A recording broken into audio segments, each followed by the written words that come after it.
Hey, welcome back, gente, to another episode of Dos Guiris Sin Guía. Soy Miguel, es Andrés. Bienvenido.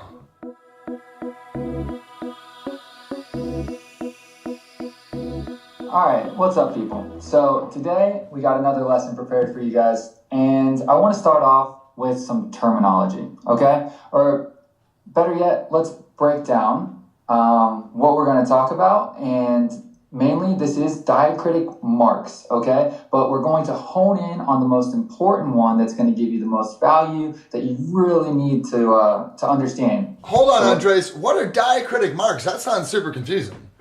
Diacritic marks, that's like a really fancy way of saying the funny marks that go above letters, all right?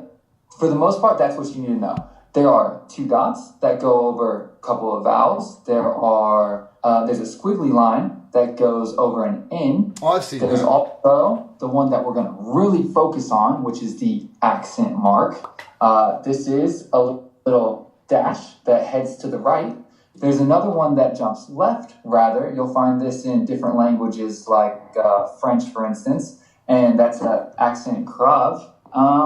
And finally, you have something called a circumflex, if I remember right. It's like a hat that sits on top of some vowels in languages, like Portuguese.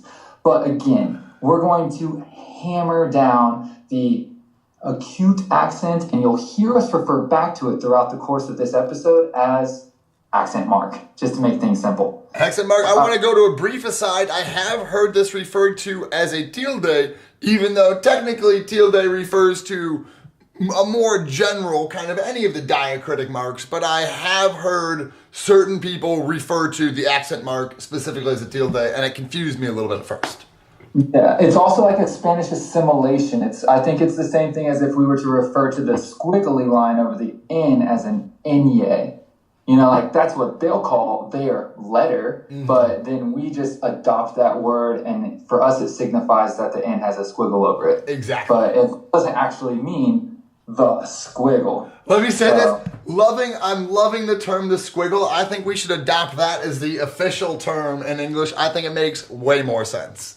Is that not a word? No, it is a word. I'm just saying that should be the official word for like the squiggle over the Nye. Like, can't think of a better way to describe it than the squiggle over the I Nye. defy someone to find a more suitable term. Exactly.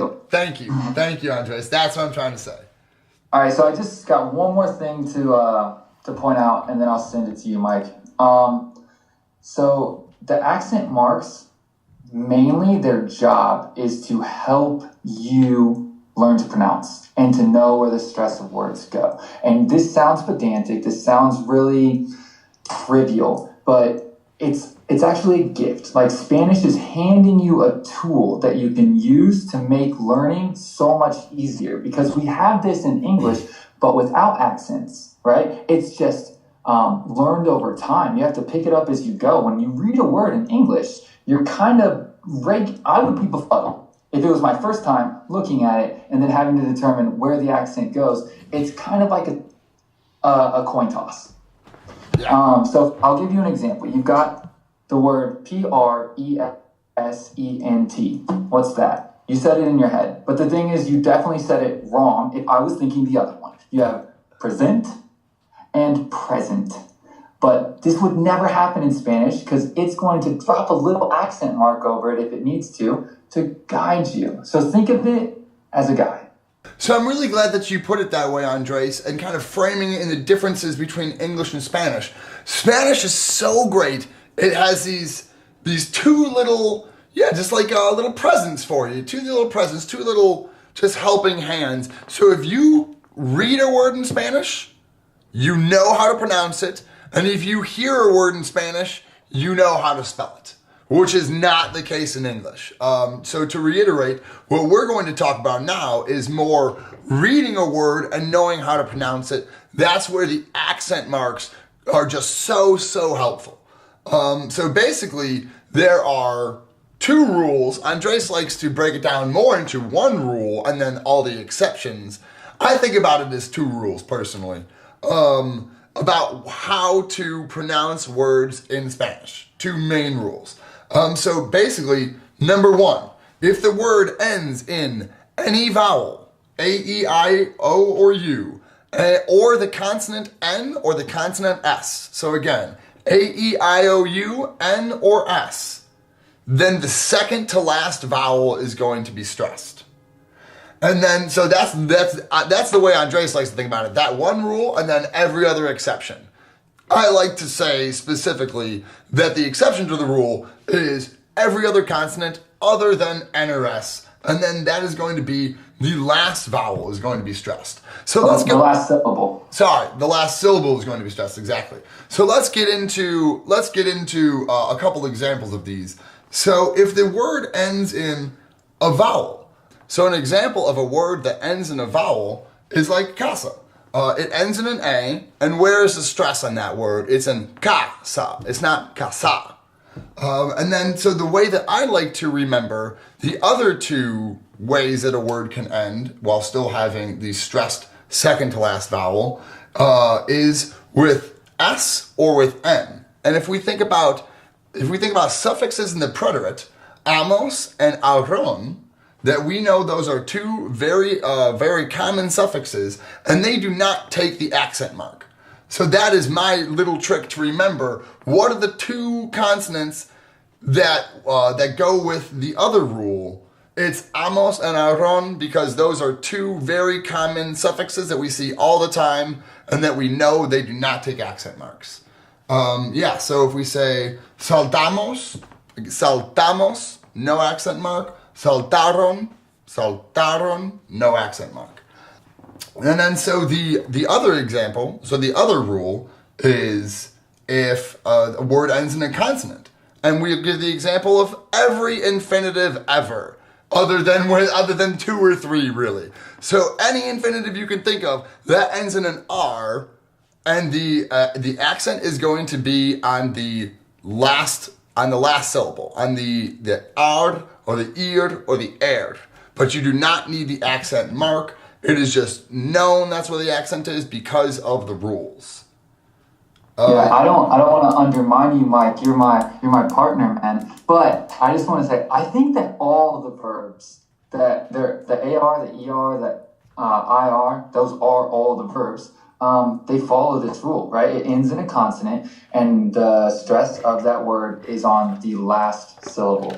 Because we were like putting our heads together, trying to think of ones that disrupted the rule, and I mean, we couldn't think of one. So I didn't mean to say that didn't disrupt the rule. I was saying that they don't. I was saying the only exceptions are the ones that some of them do need an accent mark. That's what I was saying. I was just trying to say that there are examples of infinitives that do have accent marks. Even though none of them break the rule of that's where the stress is, sometimes you do need to show the accent mark there. So basically, so I didn't validate your claim. Look. Yeah, exactly. But that brings me pretty well into my second point. Is the majority of the time that actually contradicts my second point, but we'll get into that one later. But so the majority of the time that we see these accent marks, it is because that word is breaking one of these rules. That means it either ends in a vowel, N or S, and the stress is not on the second to last vowel, or it ends in any other consonant and the stress is not on the last syllable. Yes. Yeah.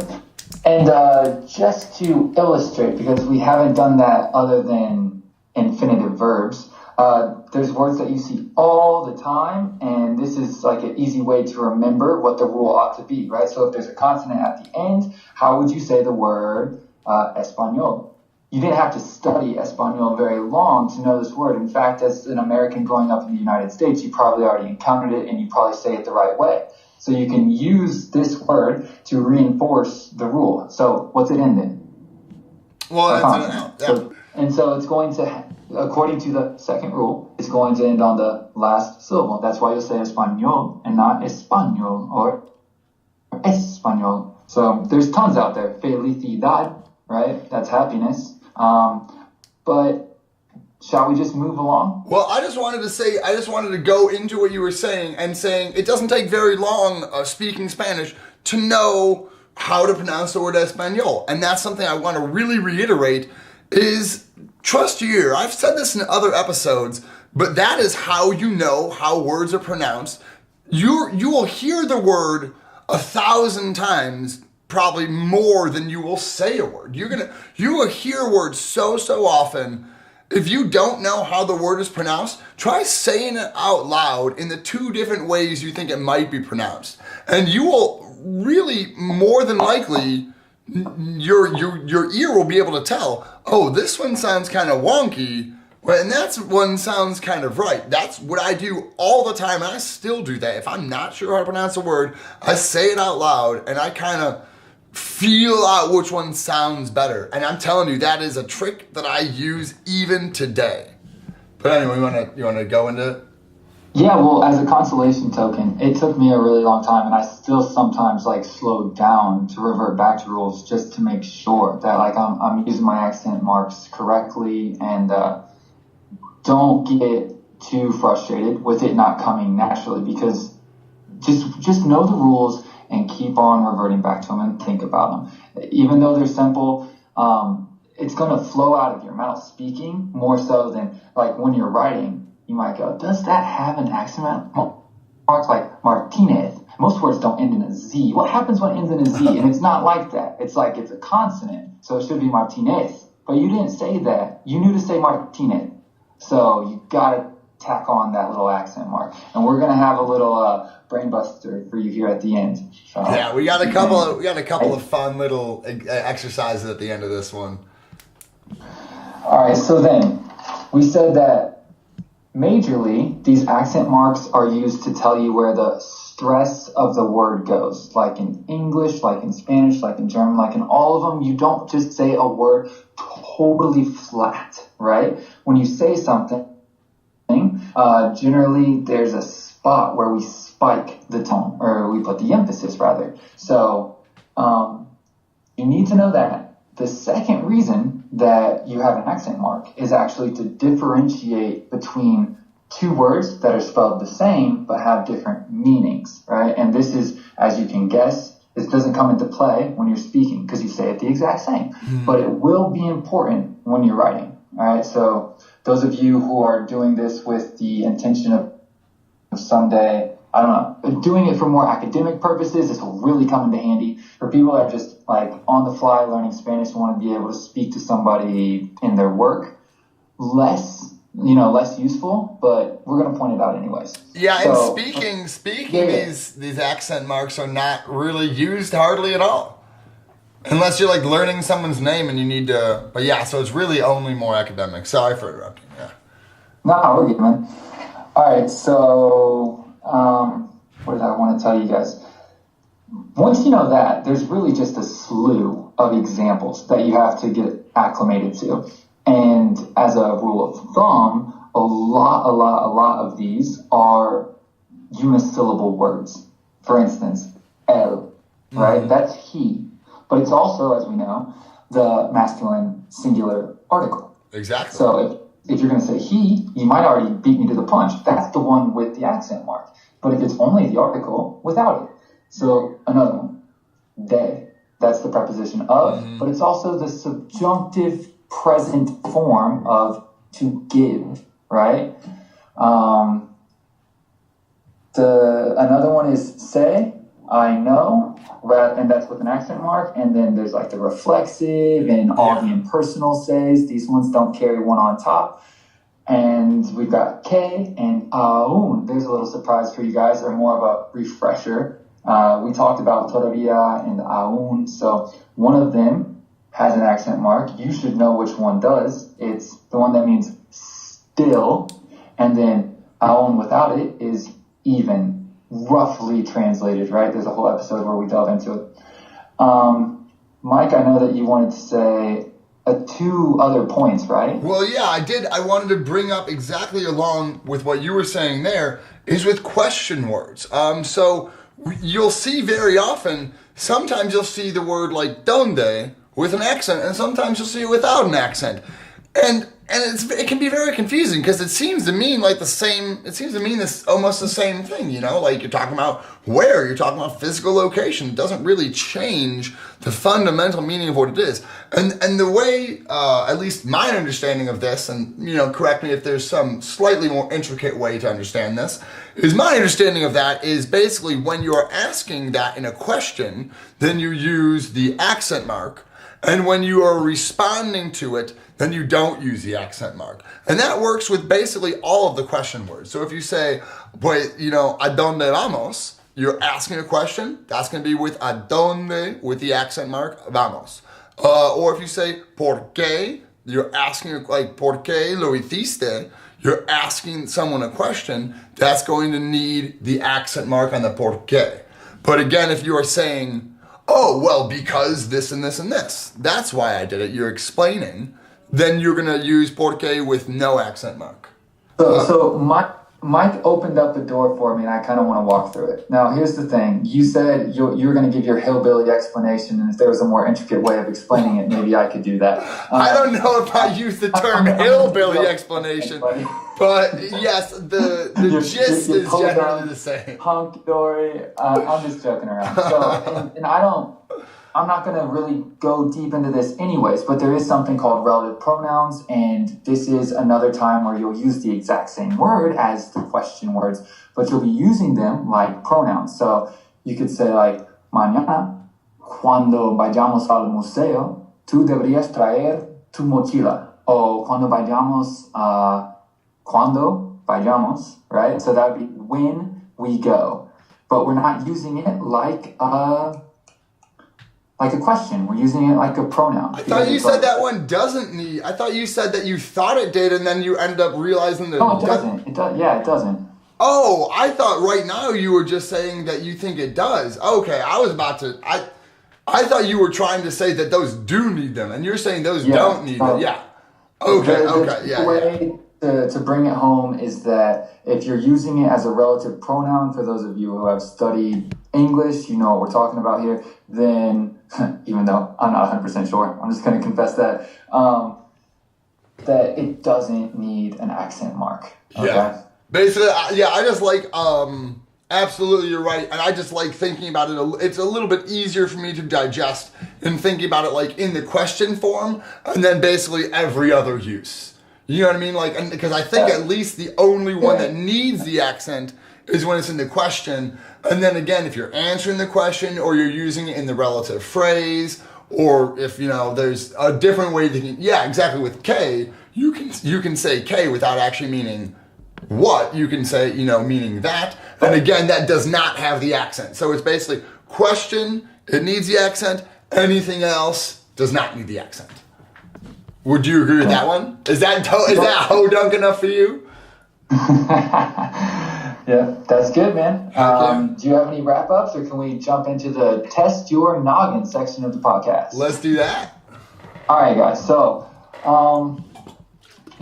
resuming. That's Spanish. Reviewing everything that we just did. That's good. Nice. Yeah, resumiéndolo todo. You should now be able to pass this test theoretically. It's just, I would say, 9 or 10 words, and you can identify where the accent marks go, if there's one even necessary. Because remember, if it ends in a vowel N or S, the stress of that word is on the second to last syllable. If it's a consonant at the end, last syllable. So if I say something like Martinez, it's because it needs an accent. All right, let's carry on, people. El móvil.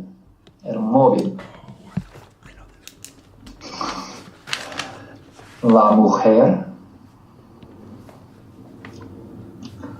el agua. Oh, you're getting tricky. It's about to get trickier in the piece. El portátil. Los zapatos. El crimen. Lucía. Gonzalo. González, país de origen. All right, guys. So we will leave the correct answers in the show notes and let you know if you how you did. So just apply those 2 rules and you're off to a really good start. Remember, accent marks are a tool and they're there to help you. They're assisting, they're aiding. Look to them as a resource, not as some like challenging or frightening aspect of a language that's totally foreign to your own, but instead it's just this really nurturing guide that's going to let you pronounce every word the right way you want to. So to piggyback off Andres, I've got one extra little brain blaster for you guys, and we will leave the answer in the show notes down below, or at least one acceptable answer. I think there's several different ones. But what is an example of a Spanish word that can have the stress on any of the syllables, here's a little hint, any of the 3 syllables? You can have the stress over any of the 3 syllables, and it still has some kind of a meaning, even though each of the 3 is a different meaning. Let's see if you can give an answer. Can we give them an example, Mike? Would it be too much just to give them one example so they know precisely what we're talking about? Okay, let's see if you can think of another one. I'll give you the example that I was talking about. It's cálculo. So it's cálculo, cálculo, or cálculo. So it's and how cálculo, are those different? Cálculo, or cálculo. So cálculo is calculus. It's cálculo. Okay.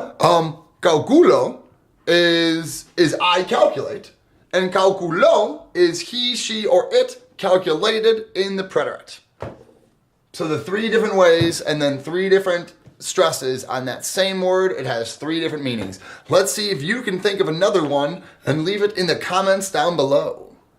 Don't you dare say there's a shortage of fun to be had in Spanish, people. There's so much fun. So many fun things to think about. Anyway, I think that's about it for us here at Dos Guiris Sin Guia. But anyway, we will see y'all la semana que viene. Pasta y huevos, y'all. Pasta y huevos.